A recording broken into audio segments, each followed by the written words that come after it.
नमस्कार, मैं डॉक्टर अजय कुमार गौतम, सह आचार्य प्राणी शास्त्र, राजकीय बांगड़ महाविद्यालय डीडवाना। मैं महर्षि दयानंद सरस्वती विश्वविद्यालय अजमेर के पाठ्यक्रमानुसार बीएससी फर्स्ट ईयर के पेपर 3 डेवलपमेंटल बायोलॉजी के एक प्रमुख विषय परिवर्धन के सामान्य चरण के बारे में डिस्कस करने जा रहा हूँ।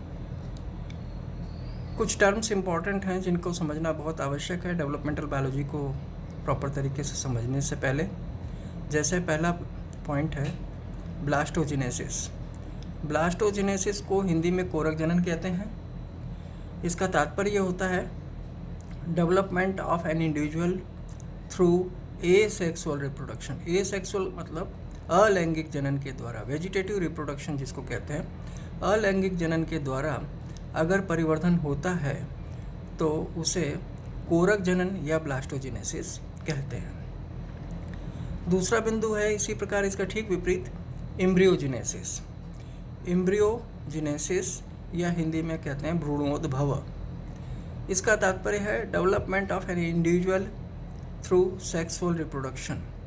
लैंगिक जनन के द्वारा किसी प्राणी का परिवर्धन भ्रूणोद्भव या भ्रूण एम्ब्रियोजेनेसिस कहलाता है। तीसरा पॉइंट है गैमेटोजेनेसिस। अब देखिए, डेवलपमेंटल बायोलॉजी का प्रारंभ गैमेटोजेनेसिस से होता है। गैमेटोजेनेसिस का तात्पर्य क्या है? गैमेटोजेनेसिस दो शब्दों से मिलकर बना हुआ है, गेमा एंड जेनेसिस। गेमा का अर्थ होता है सीड और जेनेसिस का मतलब होता है सिंथेसिस, अर्थात सीड्स का सिंथेसिस, संश्लेषण या प्रोडक्शन। गैमेटोजेनेसिस की परिभाषा क्या है? Gametogenesis is a process in which gametes are produced in gonads. Production and formation of gametes in gonads is known as gametogenesis. जननों के अंदर युग्मकों के परिवर्धन एवं उत्पादन की प्रक्रिया को युग्मक जनन कहते हैं। युग्मक जनन के अंदर जो खास प्रक्रिया होती है वह होती है मियोसिस। मियोसिस के अंदर अर्धसूत्री विभाजन के दौरान गैमेट्स में क्रोमोसोम्स की संख्या आधी हो जाती है। पेरेंट्स के जो क्रोमोसोम्स हैं उनसे उनकी संख्या आधी हो जाती है। दो प्रकार के पेरेंट्स यहाँ काम में आते हैं, मेल और फीमेल पेरेंट्स। तो मातृ एवं पितृ जनकों से जो युग्मक उत्पन्न होते हैं उनको क्रमशः स्पर्मा और स्पर्म्स या ओवा या ओवम कहते हैं। स्पर्मेटोजोआ स्पर्म्स के बनने से पहले की अवस्था होती है और स्पर्मा का अर्थ होता है सीड। तो स्पर्मेटोजेनेसिस की परिभाषा भी ठीक इसी प्रकार से हो गई कि production and formation of sperms in testis is known as spermatogenesis. तो टेस्टिस के अंदर स्पर्म्स का उत्पादन होता है। इसी प्रकार से ओवरीज के अंदर oogenesis की प्रक्रिया के द्वारा ओवा का उत्पादन होता है। तो oogenesis क्या है? Production and formation of ovum या ova in ovary is known as oogenesis। यहाँ एक बात समझ लेनी आवश्यक है कि ओवा या ओवम या एग तीनों ही एक ही चीज़ हैं। इनमें कोई भ्रम नहीं होना चाहिए कि इनमें कोई फ़र्क है। ओवम और एग में कोई डिफरेंस नहीं है। ओवा और एग में कोई फ़र्क नहीं है। इसको एग को हिंदी में अंडा कहते हैं और ओवम को हिंदी में अंड कहते हैं, जो कि संस्कृत से डिराइव्ड है, व्युत्पन्न शब्द है। तो oogenesis की प्रक्रिया में खास प्रक्रिया क्या होती है? वाइटेलोजेनेसिस, जिसके अंदर योग का उत्पादन होता है, जो कि डेवलपमेंट के समय काम में आता है, हेल्प करता है डेवलपिंग एम्ब्रियो के। अगर इसी प्रकार से इसके आगे हम समझें कि अगला इम्पोर्टेंट बिंदु क्या है। अगर मेल और फीमेल रिप्रोडक्टिव ऑर्गन्स एक ही एनिमल बॉडी पर होते हैं तो इन्हें हम उभयलिंगी या एक लिंगाश्रयी या हर्मेप्रोडाइट या मोनोसियस कहते हैं।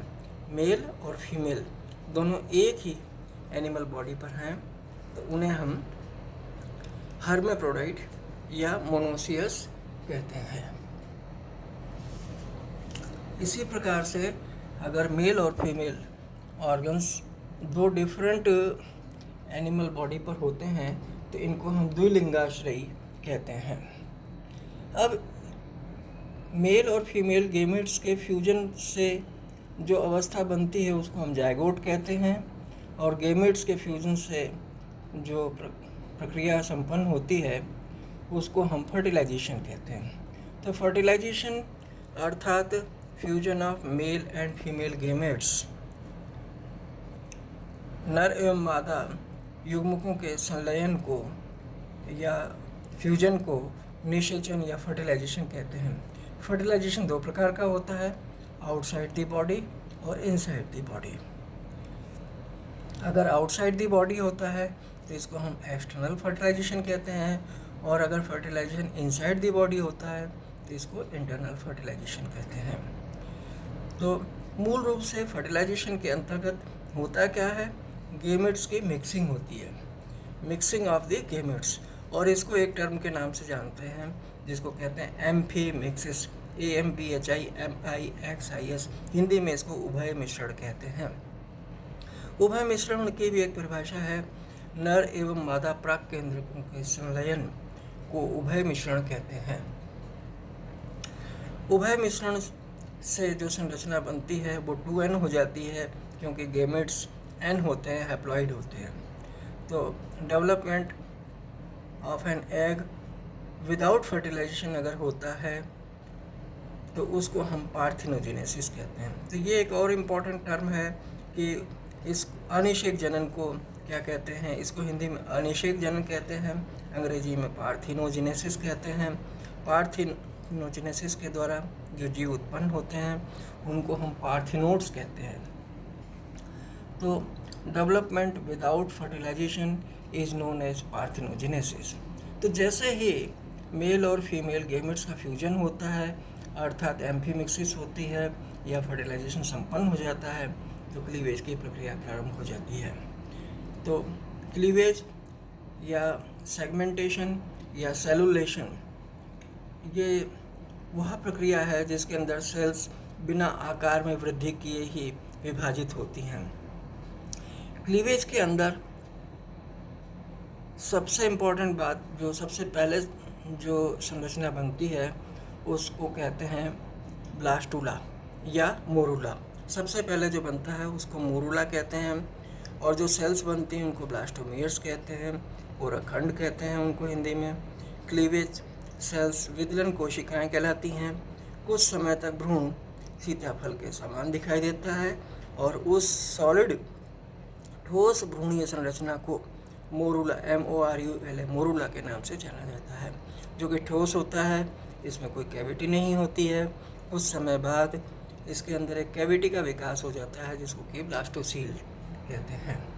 तो ये ब्लास्टोसील जब संरचना बन जाती है तो इस अवस्था को ब्लास्टुला कहते हैं। तो ये देखिए ब्लास्टोसील है और ये ब्लास्टुला है। इसके बाहर की जो लेयर है उसको ब्लास्टोडर्म कहते हैं। डर्म मतलब स्किन, ब्लास्टो मतलब ब्लास्टुला की।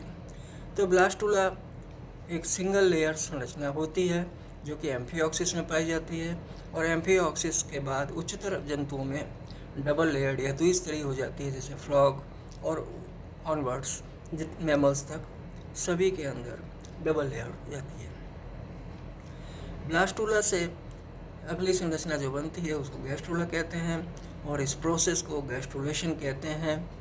गैस्ट्रुलेशन में होता क्या है कि ब्लास्टुला जो कि एक स्तरीय या द्विस्तरीय संरचना थी वो अब त्रिस्तरीय ट्राई लेयर्ड स्ट्रक्चर में परिवर्तित हो जाती है, और ये ट्राई लेयर्ड संरचना जो है वो क्या कहलाती है, एक्टोडर्म, मीजोडर्म और एंडोडर्म। तो गैस्ट्रुलेशन के अंदर 3 जर्म लेयर्स का विकास होता है, एक्टोडर्म, मीजोडर्म और एंडोडर्म्स। एक्टोडर्म से क्या बनता है, एक्टोडर्म से भविष्य में एपिडर्मिस नर्वस सिस्टम बनता है, एक्सोस्केलेटन बनता है, मीजोडर्म से डर्मिस बनती है, त्वचा के अंदर एपिडर्मिस के नीचे वाला भाग डर्मिस कहलाता है। मीजोडर्म से दूसरी जो संरचना बनती है वो मसल्स बनती हैं, पेशियाँ बनती हैं, ब्लड और ब्लड वैस्कुलर सिस्टम बनता है। वॉल्स ऑफ सीलोम, सीलोम की गुहा की दीवारें बनती हैं, रिप्रोडक्टिव ऑर्गन्स बनते हैं, कंकाल बनता है, स्केलेटन बनता है, एक्सोस्केलेटन और एक्सक्रीटरी ऑर्गन्स या एक्सक्रीटरी सिस्टम बनता है। इसी प्रकार से एंडोडर्म से क्या बनता है, रेस्पिरेटरी ऑर्गन्स बनते हैं, एलिमेंट्री कैनाल बनती है एंड रिलेटेड ग्लैंड्स बनती हैं। तो ब्लास्टुला से गैस्ट्रुला बनने की प्रक्रिया को गैस्ट्रुलेशन कहते हैं। और गैस्ट्रुलेशन का मूल कैरेक्टर क्या है या गैस्ट्रुलेशन कैसे संपन्न होता है, इसमें मूवमेंट ऑफ सेल्स होता है, मॉर्फोजेनेटिक मूवमेंट होता है सेल्स का, संरचना विकास गतियाँ होती हैं, मॉर्फा मतलब शेप और जेनेसिस मतलब सिंथेसिस, अर्थात इसमें निर्माणीय गति या फॉर्मेटिव मूवमेंट होता है सेल्स का। ब्लास्टुला की सेल्स अपने स्थान से गमन करके निर्धारित स्थानों तक पहुंच जाती हैं, इसको फॉर्मेटिव मूवमेंट कहते हैं। संरचना विकास गति क्या होती है, मॉर्फोजेनेटिक मूवमेंट क्या होता है, मॉर्फोजेनेसिस में कैविटी बनती है और गैस्ट्रुला के अंदर, जिसको कि आर्केंटिरोन के नाम से जाना जाता है। अब इसकी जो ओपनिंग होती है उसको हम आर्केंटिरोन की ओपनिंग को एक नाम से जानते हैं जिसको ब्लास्टोपोर कहते हैं। Archenteron forms alimentary canal in future, भविष्य में आर्केंटिरोन के द्वारा एलिमेंट्री कैनाल का निर्माण होता है और ब्लास्टोपोर के द्वारा लोअर एनिमल्स में सिलेंट्रेटा, एनिलिडा, आर्थ्रोपोडा, मोलस्का, इनके अंदर माउथ का निर्माण होता है और इसलिए इनको प्रोटोस्टोम्स कहा जाता है, आद्यमुखी एनिमल्स कहा जाता है। दूसरे तरह के जो एनिमल्स होते हैं उनमें ब्लास्टोपोर के द्वारा एनस का निर्माण होता है, माउथ अन्यत्र बनता है, इनको हम ड्यूटेरोस्टोम्स कहते हैं, उत्तरमुखी के नाम से जाना जाता है इनको। इकाइनोडर्मेटा से लेकर के ऑनवर्ड्स मैमल्स तक जितने भी एनिमल्स हैं वो ड्यूटेरोस्टोम्स कहलाते हैं। तो जर्म लेयर्स बन जाती हैं, जर्म लेयर्स गैस्ट्रोलेयर में बनती हैं। जर्म लेयर्स में एक प्रक्रिया संपन्न होती है जिसको ऑर्गेनोजेनेसिस कहते हैं, उनसे ऑर्गन रूडिमेंट्स जो कि अविभेदित ऊतक होते हैं उनमें आद्यावशय से होते हैं और ये आगे फॉर्मेटिव मूवमेंट करके ऑर्गन्स का निर्माण करते हैं। इस प्रोसेस को कहते हैं ऑर्गेनोजेनेसिस। ऑर्गेनोजेनेसिस होने के बाद में एक प्रोसेस और होता है जिसको कहते हैं न्यूरुलेशन। न्यूरुलेशन की जो प्रक्रिया होती है उसमें क्या होता है, उस संरचना को कहते हैं नोरोला और इससे नर्वस सिस्टम बनता है और एम्ब्रियो की शेप अब चेंज हो जाती है। तो ये कुछ बेसिक पॉइंट्स थे जो कि जनरल इवेंट्स ऑफ एम्ब्रियोलॉजी थे। Thank you.